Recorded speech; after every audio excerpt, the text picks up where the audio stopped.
Hello everyone, welcome back to the channel. This is John with Flippin' Ain't Easy, and today I'm going to talk to you about growth. And it's not really a subject that I found myself even thinking about over the last few years.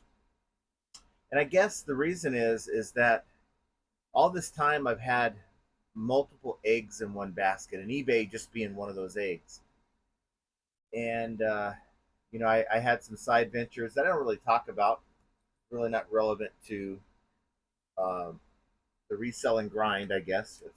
It's a different form of reselling, not drugs or nothing stupid like that. More dealing with larger companies, B2B, uh, maybe doing some arbitrage on a larger basis, that kind of thing for merchandise. And that's kind of ground itself to almost a halt.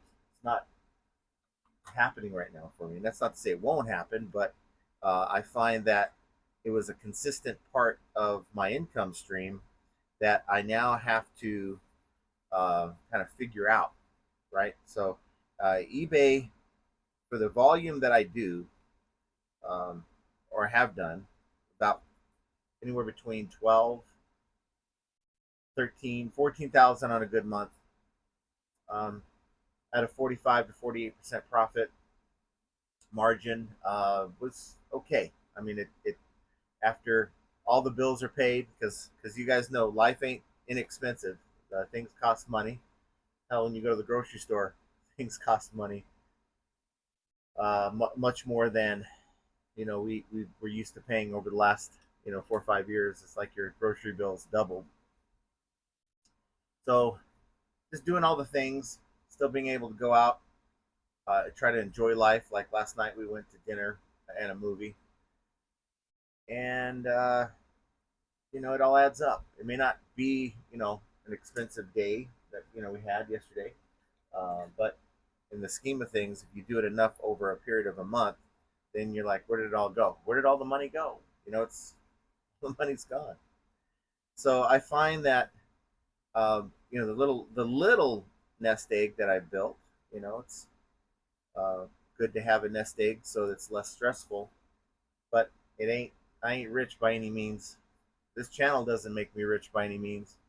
I got to tell you, the fallacy that a lot of people have is that YouTube, once you get over 1,000 subscribers, you're raking in the cash, and it's not even that. It has nothing to do with subscribers. It has everything to do with views. And if you're not making videos that are, you know 20, 30,000 views a pop, multiplied by 10 to 20 videos a month, I mean, you're not making really a whole lot of money. Our channel maybe averages 1,000 to 2,000 views, and we're making probably about $500 to $600 a month. I'm not complaining. It's good to have, but revenues on YouTube have gone down tremendously over the last 2 years. I was making 1,500 a month with, in my opinion, similar content. So maybe it's the viewer base has shrunk. We talk about buyers on or sellers on the platform going away because things uh, maybe are a lot different with the tax reporting threshold changing.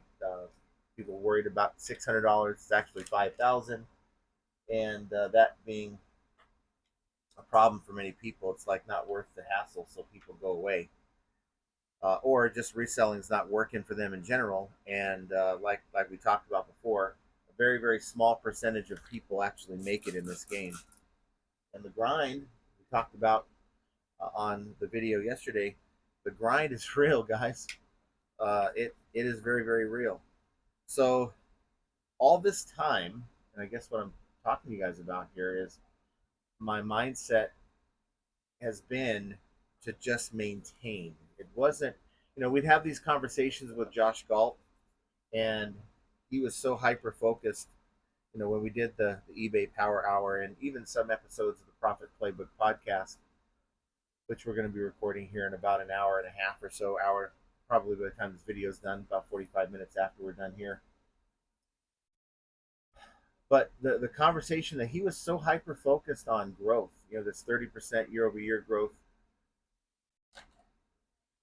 And at the time, I'm like, okay, it's not important to me. Yeah, I want to grow. I want to do better than I did last year.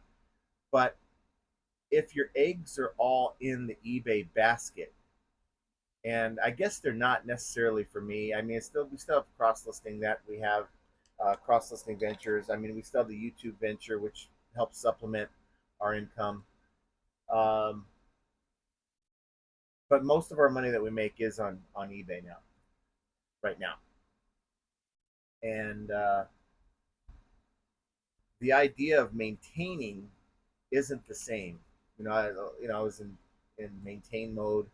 We have all these other things happening, and that's all I cared about. Just let's continue with the $10,000 to $14,000. Try to get closer to the 14 if we can, but and I don't know if that's part of being comfortable. We talk about get away from being comfortable in this business because that's a trap, guys. It's a huge trap. So for me, it's about right now. I can't count on the other business venture. Yeah, it may happen again, but it's not consistent at all like it was. So I have to maybe focus or change my focus a little bit to more of a growth focus.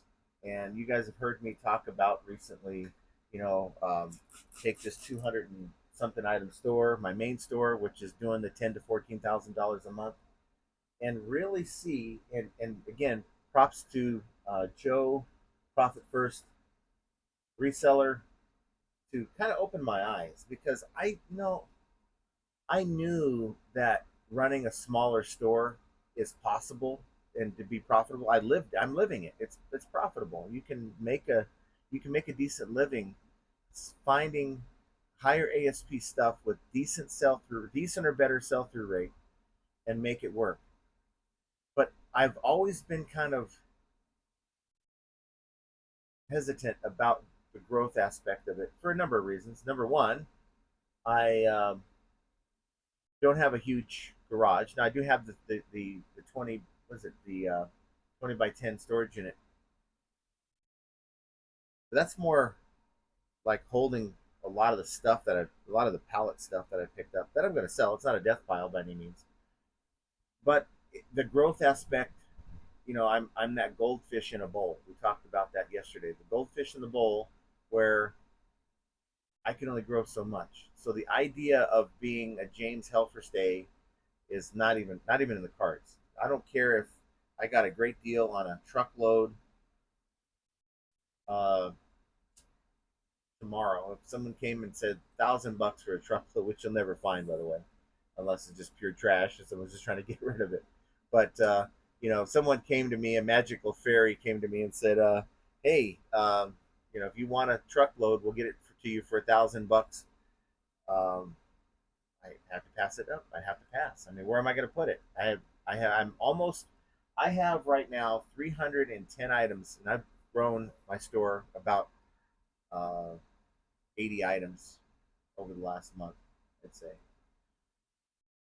The idea of growing any more than 500 or 600 with the same type of merchandise is going to be a stretch. So that's the thing. Now, how much do you grow if you double up? We talk about 30%, but Josh talks about 30% year over year growth. Does doubling up with the same kind, not cheating, not taking a bunch of random stuff like these cables, I'm not going to put them on my main store, but does doubling up put you on doubling up merchandise scale to doubling up revenue wise? And on paper, you think yes, right? But the way eBay is set up, I don't think that they would allow it. I just like to think they would allow it. If I tomorrow use one of these magical AI cross-listing tools, which I'm not, but if I did,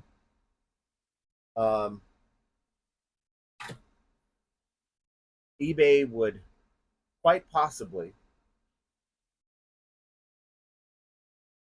sick one of their AI bots on my account and shut me down because of suspicious activity, because you've grown way too much. You can only grow so much in eBay's eyes before they think something's up with your account, something nefarious. And it doesn't matter how many years you've been on the platform, how many times they thank you for being a loyal eBay member.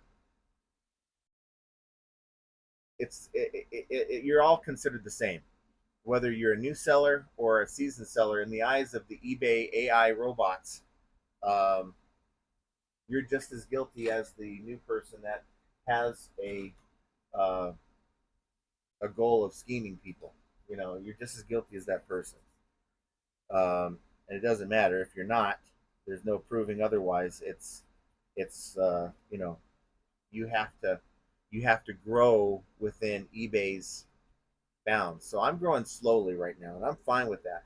Like I said, I've added about 80 items over the last month or so, and I'm over 300 for the first time. That doesn't sound like a feat, but if you look at the items behind me, these are larger items. They're harder to process. Like right now, I'm just kind of goofing around out here. Not really goofing around. I have decided on my second account. Now, my second account is one where I'm really trying to grow it. We're at about, I'd say, $75 a day in sales, which has come a long way. We're getting it up. If I get that store up to 1,000 items and $150 to $200 a day, that's going to take a lot of pressure off of me. And I'm selling things like these cables, these power adapters for laptops. Um, that's going to help me. It's another revenue stream above and beyond my main store. So the goal for me, eBay wise, between the two stores, is 700 to 1,000. Now, I told you guys a while back the goal was $500 a day, and we're almost there right now. So I adjusted my goal earlier in the year to $600 a day, and I thought, well, that's going to be kind of tough to do. And if I maintained the size of store, it would have been tough to do. It would have been almost impossible to do unless I'm willing. If you're maintaining the same numbers on eBay, you got to change something. You got to either change the number of items or the ASP. You're not going to get any more sales than eBay's giving you with the type of stuff that I'm selling, which is the electronics, home goods, things that people need and sometimes want. Well, those type of I'm not going to come into a lot of iPhones anytime soon. It's not in the cards. People bid those way too high. I've seen lots of Apple products sell for more than the MSRP on some of these lots. It's ridiculous. Like, where are they selling this stuff? So for me, there's only one of two ways to grow. Either find higher ASP stuff, which I don't think I'm going to do. I'm increasing my ASP because I'm getting rid of some of the $20, $25 items in my store. The other option really is to grow the number of items in my store. And I have to do it in such a way, where I can keep up. I can keep up with what I'm doing right now. Not a problem. The pace that I'm on is fine. My processes allow me to do a little bit more than I have before and be done earlier because I've changed my processes. And I have a process in place right now to where I'm really done with my main account by noon, maybe 1 o'clock. And I can get onto the second store and start messing with stuff like cables, or make a video. Now, my process is kind of on hold because I'm making this video in the morning. So I'm taking a good solid half an hour, 45 minutes to hang with you guys and to put this video out. So I thought I'd come out here and start messing with these cables that I will be listing here in a minute. So ultimately, my growth model is going to be, if I sell, I hate talking in numbers like this. You guys know I like talking in dollar amounts because we've been trained to talk in how many items we've listed. But if I sell 6 items in a day, I want to get 10 listed to cover what I sold plus another 4 to grow the store. And that's kind of what I'm doing right now on the main. Now I've driven my revenue up. I was hanging out about $19,000, $20,000 in listed revenue. That's before shipping, and because I calculate almost all my items in shipping, I'm almost at 30,000 now. So I'm on the right track. I think it's not necessarily. I think I'm at 29,000 dollars. So it's not necessarily a one for one because I'm at $76, $77 ASP. But if I was to list, let's say, 500 items, I would be close to $50,000 in listed inventory. And I think that has a lot. I mean, if I cheated, if I just sold a bunch of these cables and just thought about the numbers, the $5 and $10 items, I could grow the number of items in my store, but I'm not really growing in scale with my revenue. So the number of items versus the dollar amount in my store. And it's more important for me to grow that dollar amount in my store than it is for me to grow the number of items in my store. In fact, eBay doesn't charge you based on the dollar amount in your store. They're charging you for the number of items you have in your store. So if you have 1,000 item store, you have one subscription for that for a store, and anything more than that, you got to go into a higher price point store. So I guess what I'm also doing by focusing on ASP and the dollar amount, not the actual, not focused on so much the number of items. I know we talk about 300, 400, 500, 1,000.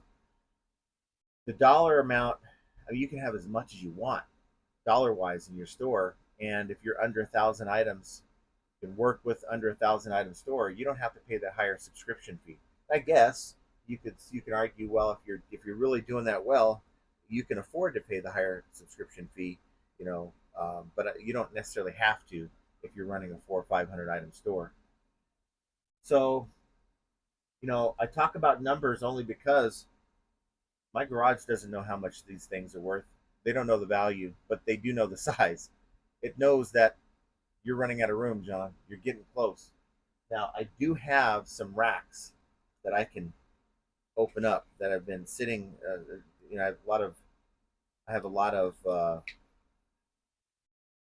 inventory that's unlisted sitting on those racks that I can get them listed, which I've been doing. So I'm seeing that I'm freeing up space that I didn't even realize I mean, I wasn't thinking about it on that level. It never bothered me that I was using up uh, my space by just putting unlisted stuff there. I mean, I just wasn't thinking about it. I was in maintain mode. I wasn't in growth mode. I'm in growth mode right now. And, all those times that it was discussed by Josh, it wasn't all that important to me. It wasn't all that important to me. It was more about maintaining my position. But now I'm more hyper focused on that growth. I have the merchandise to do it. I have a stack. I don't know if you see that right there. This stuff. It looks like trash. And a couple years ago, it would have been trash. It would have been picked up already, thrown away. But there are parts that I can take and I can sell and I can make money off of. Yeah, it takes time, but you know what? I'm working right now while I'm talking to you guys. I'm cleaning remotes. I mean, remotes are an easy list. Put them on the second account, so get them clean.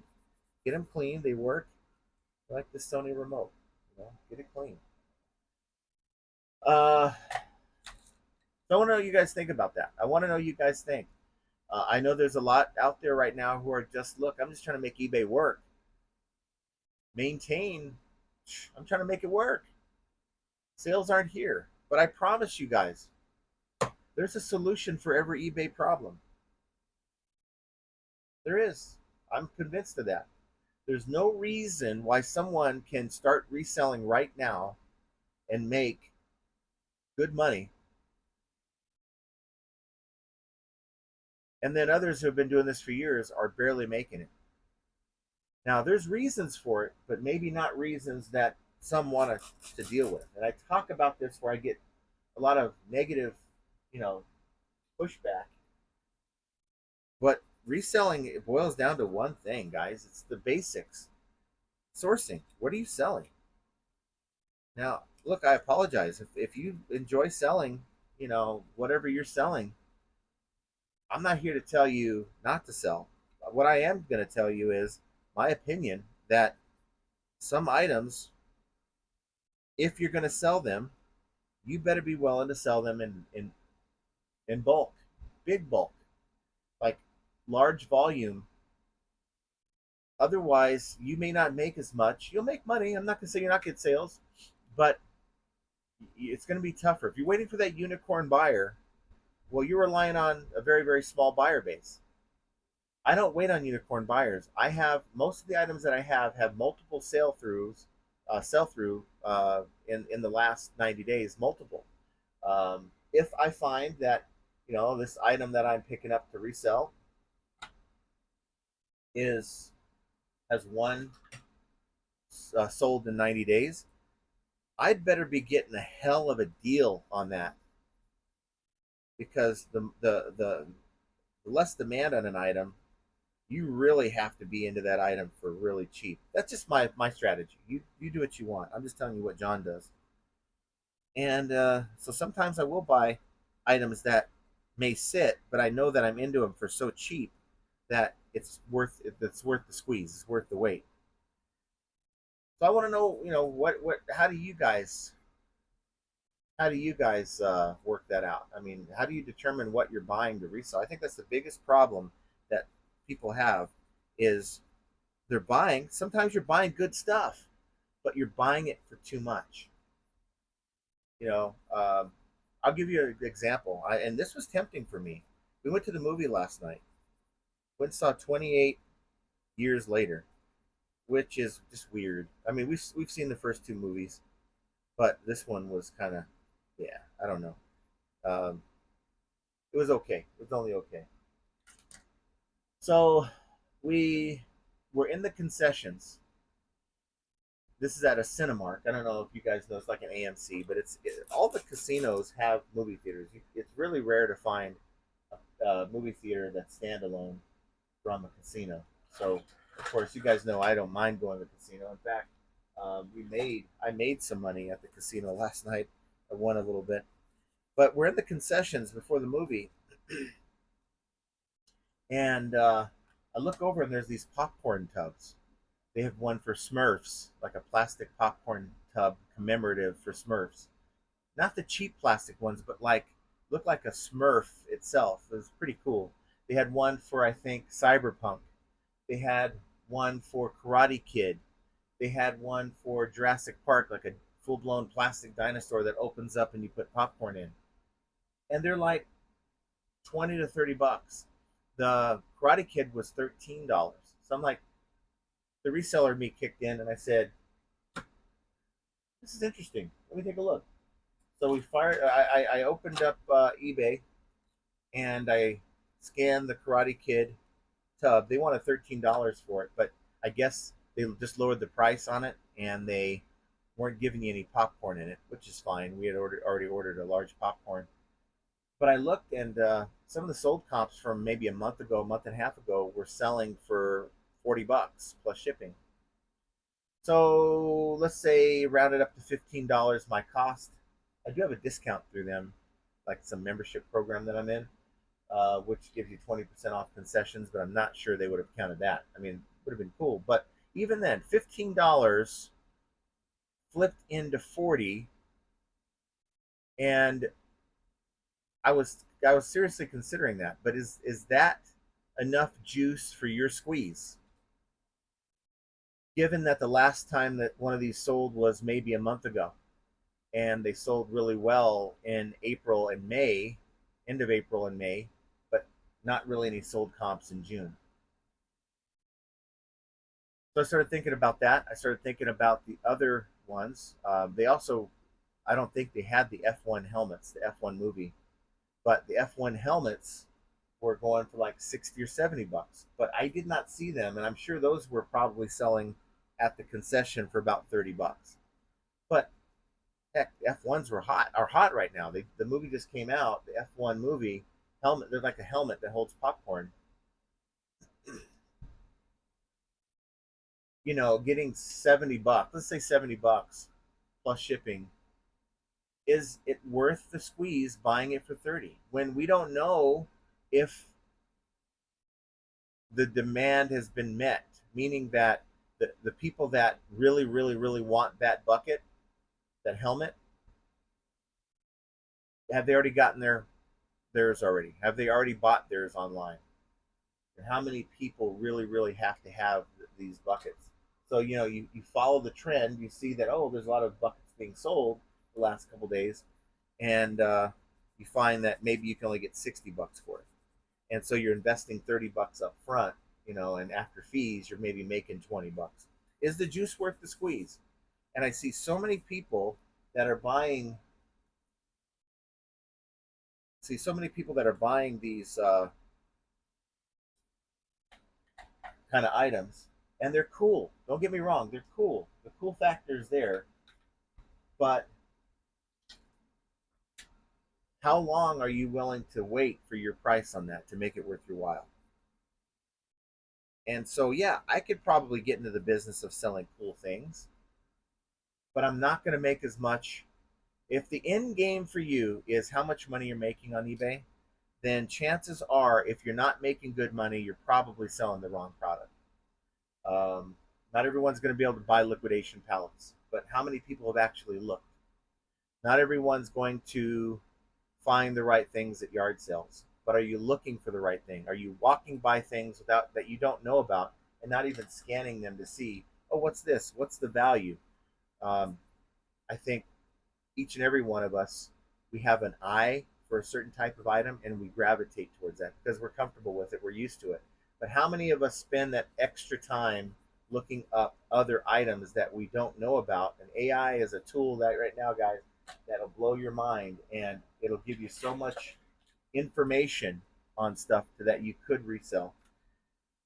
And I've been saying this for years. Get a lot of flack. A lot of people pissed off at me. You know, they do the right things. They do all the things. They do the things that we talk about in the listings, but they're not doing the first step right. And I get so much flack for that.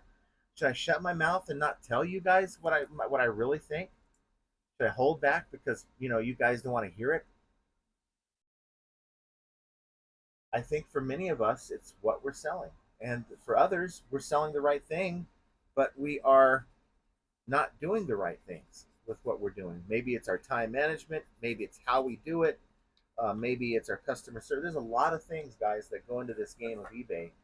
Um, just to say that your items, um, it's the end all be all of your problems. It's really not. There's more to it. It's so complex. Just for me to sit here and say, "Oh, it's your items," when there's other things that are happening that you have to be in tune with. So I don't know. Hey, question for you guys, and I want to know what you guys think down below. So let me do this. Let me know what you think down below. Um,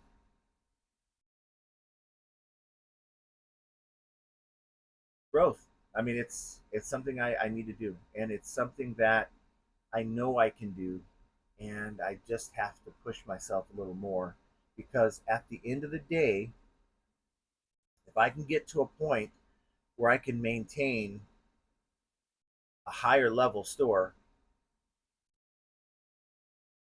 and I'm not getting any younger, but let's say I get to a point where instead of 5 items a day, 6 items a day average selling, which is kind of what I'm doing right now in the main, I'm at 10 to 12.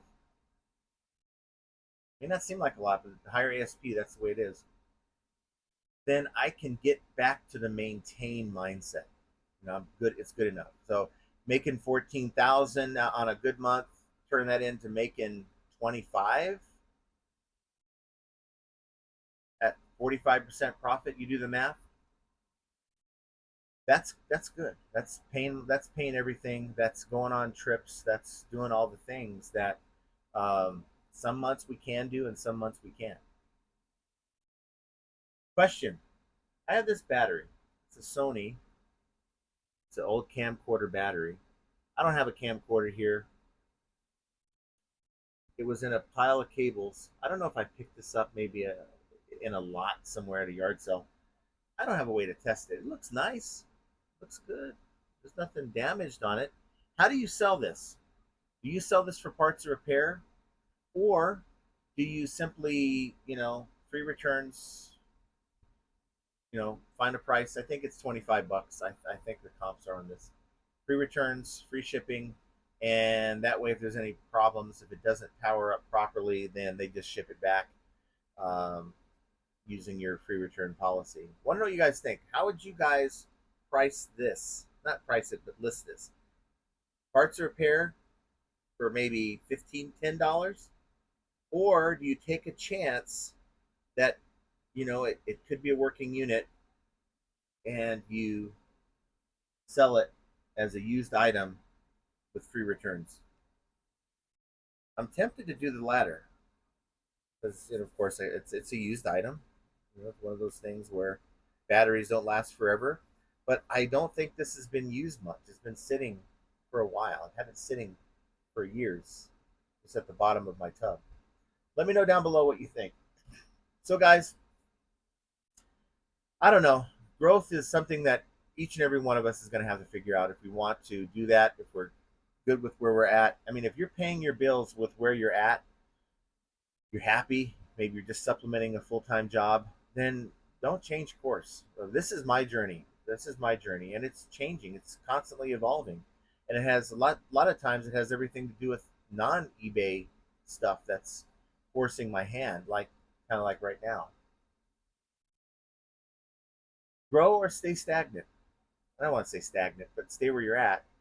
That's a decision that we all have to figure out, and hopefully you're not um, the opposite of that. The opposite of growth is um, really your business is falling apart, and you don't want that, of course. So I'm here to try to help whenever I can. I don't have all the answers. I know the answers. I believe I know the answers that pertain to my situation, but in many cases, I feel like I have a good idea of when I see a store what's happening. And if the person that's running it is willing to listen, I'm glad to talk about it. But figuring all this out and where you're at in this whole sliding scale of growth versus not growing and not succeeding, well, that's yet another example of how flipping ain't easy. And I want you guys to have an excellent rest of your day. Have an excellent 4th of July holiday weekend. And we will talk to you. Oh, real quick, programming note. It looks like we're going to do the live. We're not going to California. I was trying to get my kids out here for the holiday tomorrow, but it doesn't look like that's going to happen because, heaven forbid you drive out to Vegas once in a while. But just going to be Jenna and I. So we're going to do the barbecue thing here. We're going to do the show at our normal time. Probably be a shorter version of the show, but please join us nonetheless. And we're going to probably hang out and enjoy the war zone that becomes the fireworks in our neighborhood, and it is nuts. It really does feel like there is a war going on the 4th of July out here every year, and it's kind of awesome to see all the fireworks going off, all the illegal fireworks that are being shot in the air. So that's what we have planned. I hope you guys have some plans as well. Take the time off if you can to enjoy the day. But I don't know. We'll see you guys on the next episode. I don't know. Let me know how you like these videos. I think we got a lot of people that really said that they enjoyed this kind of content. So we're gonna keep putting it out. As long as you guys like it, then I'll be out here cleaning stuff from my second store and putting out more videos. So until next time, guys, have a great rest of your day. Take care.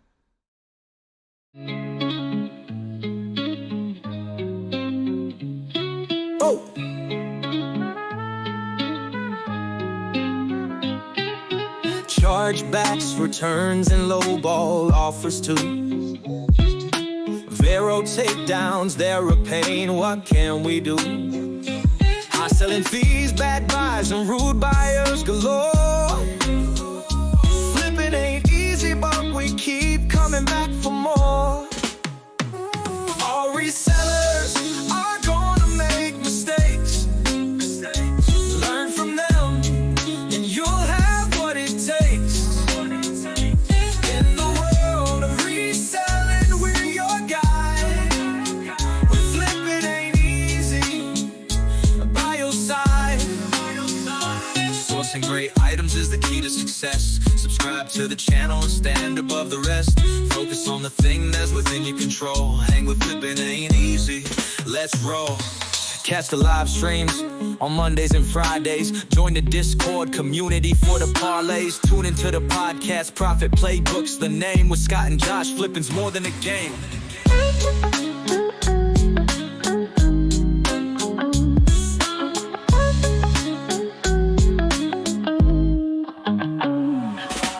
Chargebacks, returns, and lowball offers too. Vero takedowns, they're a pain, what can we do? High selling fees, bad buys, and rude buyers galore. Flipping ain't easy, but we keep coming back for more. Oh, all resellers are gonna make mistakes. Learn from them, and you'll have what it takes. In the world of reselling, we're your guide.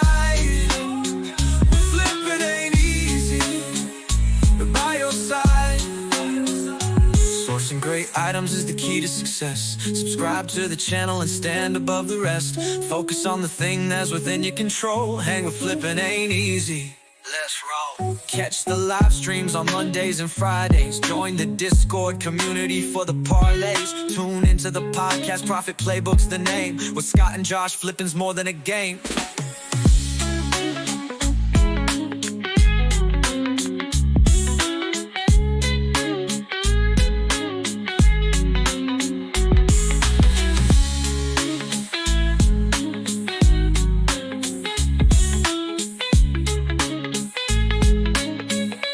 Catch the live streams on Mondays and Fridays.